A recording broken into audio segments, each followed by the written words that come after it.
Muy buenas, bienvenidos a este vídeo en el que os voy a explicar brevemente o en medida de lo posible cómo hago el puntillismo o lo que algunas personas llaman el puntillismo de arrastre, ¿vale? Para mí la diferencia fundamental entre cómo hacer puntillismo y lo que es una sombra normal reside en los primeros años de vida del tatu. Me explico. Igual no sé si esto lo sabéis, porque a lo mejor pues, el vídeo lo está viendo alguien que lleva poco tiempo tatuando o no sé. Pero cuando hacemos un puntillismo con una aguja pequeña, con una aguja de 3RL, de 1RL, de 5RL, normalmente lo que estamos haciendo básicamente es calibrar muy bien hasta dónde queremos que lleguen las sombras, los degradados y dejar ese efecto de puntos que en un primer momento queda muy bien, queda muy estético, pero la realidad es que pasados unos años, como la piel va oxidándose, las líneas se van difuminando ligeramente, lo que es la sombra propiamente también lo hace, pues estos puntos van a expandirse ligeramente si están clavados con tinta negra pura, y si están hechos con sumi, pues se van a expandir también ligeramente, pero además corren el peligro de desaparecer 100%. Entonces, cuando haces un puntillismo, lo que tienes que tener claro es que esas diferencias de contrastes, de distintos tonos y demás, bueno, pues van a quedar llenas de puntitos en un primer momento. Los primeros años, igual te dura 5 años un puntillismo, 5 10, hasta 15 si lo has hecho con una aguja medianamente gruesa y dejando el degradado lo suficientemente separado.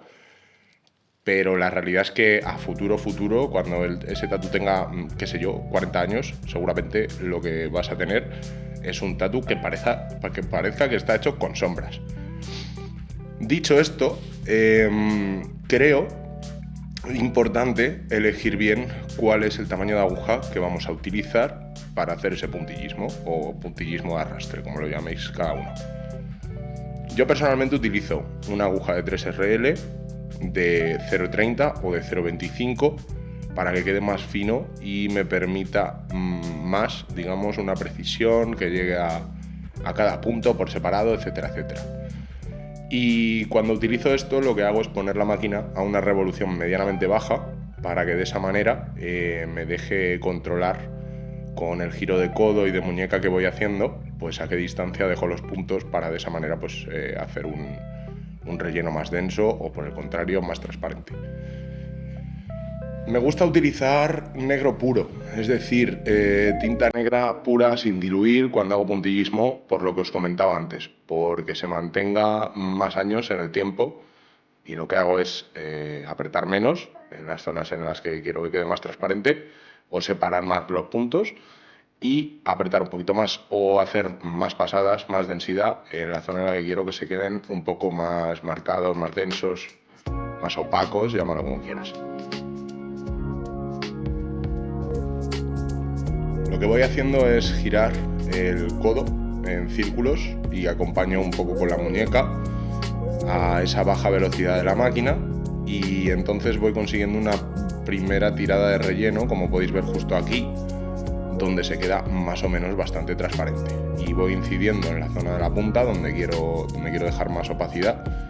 para poder ir generando ese degradado. Y luego, como estoy haciendo justo en este punto, marco con una línea de puntitos muy separados, muy transparentes, digamos el límite de dónde va a quedar la sombra. De esa manera, pues a partir de ahí también sé desde dónde lanzar la máquina. No os engañéis tampoco, o sea, esto al final parece muy sencillo, es verdad que tampoco es la técnica más complicada del mundo, pero que desde luego hay que tener precisión y hay que tener una práctica, hay que sacar bastante la aguja también para ver dónde estás clavando,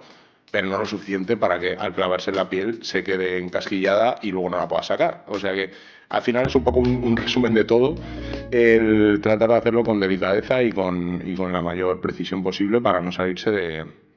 las zonas. Como dato importante, diré que cuanto más,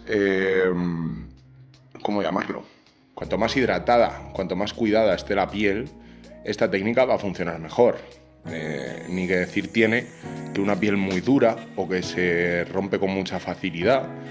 esta técnica no te la va a soportar. O sea, en ese tipo de pieles siempre va a ser mejor, aunque quede a lo mejor menos estético en un primer momento, siempre va a ser mejor trabajar con sumis, trabajar con sombras normales. Y en una piel más blanquita, más suave, a veces también incluso más joven en edad, sí que podemos trabajar esta técnica de puntillismo. Pienso que es idónea tanto para efectos de fondo que no queremos que queden 100% opacos, porque es verdad que se puede hacer un relleno 100% opaco, se puede dejar un relleno 100% negro, pero la realidad es que más negro que con una aguja un poquito más grande, tipo un 7, un 11 de línea y trabajando un relleno opaco con una RS o algo así, más opaco que eso no vais a dejar nada. O sea que con esta aguja de 3 tú puedes dejar un relleno bastante opaco. Hay 4 maestros por ahí por el mundo que son capaces de hacerte un brazo entero con 3RL y dejarlo de locos, pero no creo que seamos todos los casos de esa persona.